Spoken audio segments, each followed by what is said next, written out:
waxa ay soo martay madaxa howlgalada magaalada soo martay gobolka wax iyaga dhib badnaa iyaga welwel badama jirin macnaha nugeeda inaa ka wareysid nuqa shaqa dad u dirsatay welwelaa kugu jira malagaa soo dilay inaa la socotid waadaa ku weer marar qaro isaheen weyn xataa anaa idin raaca leedahay oo nabada waa idin fiirsana ilaa hubkii laga kala dhigo hooshii laga soo dhaw manasriisid hooshii soo dhacday ragii madax guud oo soo wacay hooshii say u dhacday inaad sheegtid waadana hebel galay yaa wax ku dhuftay hebel yaa ku xig intaas meeqa xabada dhacday intaas inta loo waxsmay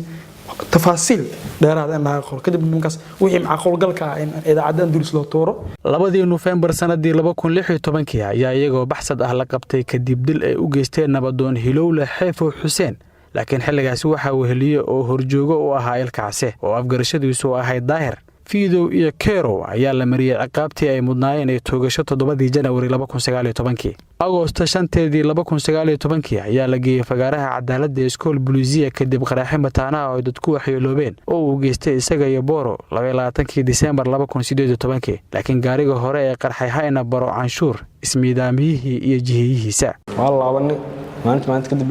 ilkaasna wuxuu soo watay yarkad isku qarxin doono nanu an yarkan Cabdixakiin aan lagu soo daray 14 November sanadkan ayaa iyagana xukun laga soo saaray 4 eedaysana oo 3 kamid ah horjoogo u ahaa ilkaase kaanin la dhahayo ilkaase ayga hore la dhigi jiray daayir waxaan ila jiray ilkaas wajina inaa isku horkeentid ma ogi waxa laga yaabaa maxaa la jiray anaga inta aan ka dhamaano baasna leen dub inta bariiska leeyahay ma aha koodhi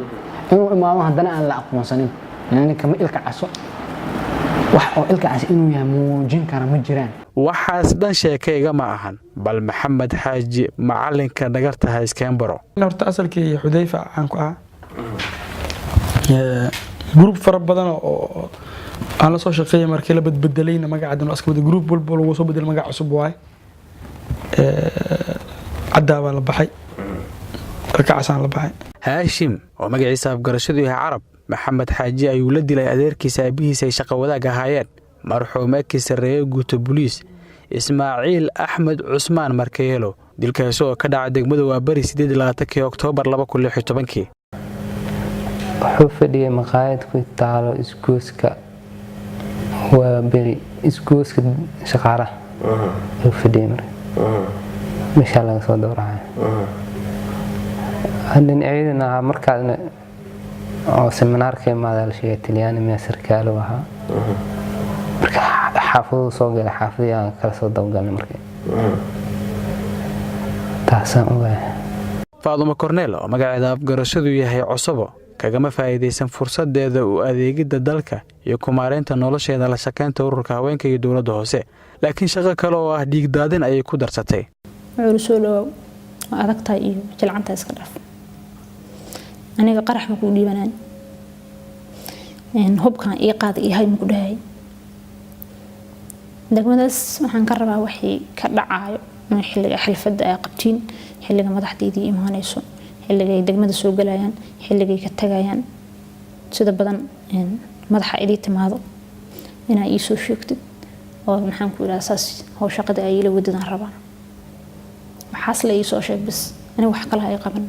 Salim wuxuu nolosha u aqoonsaday ex marxuum Cabduqaadir Daahir Diiriye oo qayb ka ahaa dilkiisa January 2018 go'aanka heerka koowaad ee maxkamadda ciidamada kaliya kuma ekaan 4 xukun sano laakiin waxa jira maqanayaal ay maxkamaddu go'aan ka gaartay kadib macluumaad dhameystiran oo garsoorayaasha heleen Sharmaake Umar Ahmed Xuseen oo magaciisa afgarashadu yihiin ugaaska iyo ganay wuxuu ka soo jeedaa Hiiraan Beledweyne isagoo qayb ka ahaa dilal dhowr ah oo la geystay Maxamed Xaaji sida dil ay u geysteen Allah u naxariistay ku xigeenkii xeerlaaliyaha guud ee qaranka Maxamed Cabdiraxmaan Maxamuud Ahmed Faarax Iidle oo magaciisa afgarashadu yihiin Shuuriye iyo Madoobe Nuuno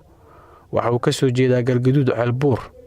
waxa lagu eedeeyay inuu qayb ka ahaa fulinta dil ay ka mid yihiin Allah u naxariistay Kisareey guuto booliis Maxamuud Xaaji Cali Cabdiraxmaan Mustafa Cabdullaahi oo magaciisa afgarashadu yahay Faarax Mooryaanka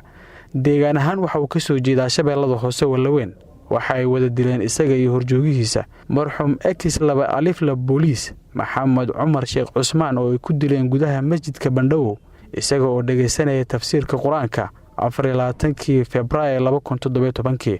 faarax mooryaanka waxa uu isku yahay dilaa iyo abaabulidda gawaarida qaraxyada loo adeegsado bal maxay uga dhigan tahay maleeshiyada dilka muslim ku jira guriga alle ha inoo sharaxo horjooga ilka case marka hadda nimanka nin waxa laga aqbalaa markuu muslim yahay dhoorsay ahlu tawxiid u yahay haddii galmsay doo jara u gala najaasa gasho waa laga soo bixinaa ay gala ka waran hadda ma lagu daysanaa ya ay inta masaajid galam hala dhaaf maan la saasay la mid tahay kacbada lagu dilo yani waa meel walba lagu arko iigiisa xalaal ah xoolihiisa xalaal ah maalkiisa xalaal wax walba xalaal waaye hala dhaafiyo ramadaan cabdiraxiin mursal magaciisa afgarashadu yahay saalax waxa uu ka soo jeedaa gobolka Gedo Baardheere waxa uu qayb ka ahaa dilka marxuum ka sareeyo guuto xooga dalka Cabdullaahi Maxamed Sheekh Xasan Qurux iyo wiil uu ilaalo u ahaa oo ka tirsanaa ciidanka xooga dalka Soomaaliyeed waxa ku heliyay dilkaasi horjoogihiisa Cabdinaasir Axmed Cabduqaadir Carabi waxa uu ka soo jeedaa gobolka Baybuur waxa uu ahaa ku-xigeenka Saalim isagoo qaadi jira haweenka qariyo hubka ay wax ku dilaan eedeysanayaasha maxkamadda xukuntay waa kan gaashaalan sare Xasan Cali Nuur Shoote gudoomiyaha maxkamadda darajada koowaad ee ciidamada qalabka sida oo uu akhriyay warfidiyaanada xukunka ay ka soo saareen 8 eedeysanay iyo horjoogahooda ilka case sidaa darteed maxkamadda waxaa u cadaatay in 9 eedeysane ay wada yihiin dambiilayaal gale dambiyada lagu soo kala oogay waxayna maxkamaddu ku kala xukuntay 1 dambiile shabaab maxamed xaaji axmed oo afgarashadiisu tahay ilka case 2 dambiile shabaab saalim siciid maxamed oo afgarashadiisu tahay salmaan 3 dambiile shabaab axmed maxamed haashim oo afgarashadiisu tahay carab oo dhammaantood goobjoog ka ahaa dhegaysiga garmaqalka waxay maxkamaddu ku xukuntay dil toogasho ah 4 dambiile shabaab sharmaaka cumar axmed xuseen oo afgarashadiisu tahay ugaaska iyo ganay 5 dambiile shabaab axmed faarax iidle oo afgarashadiisu ay tahay shuuriye iyo madoobe 6 dambiile shabaab cabdiraxmaan mustaf sheekh cabdulaahi oo afgarashadiisu ay tahay faarax mooryaanka 7 dambiile shabaab ramadaan cabdiraxiin mursal oo afgarashadiisu tahay saalax oo maqanayaal ah waxay maxkamaddu ku xukuntay ayagoo maqanayaal ah dil toogasho ah 8 dambiile shabaab cabdinaasir axmed cabduqaadir oo afgarashadiisu tahay carabey oo maqana ah waxay maxkamaddu ku xukuntay xabsi daa'in 9 dambiile shabaab faadumo xuseen cali cadaawe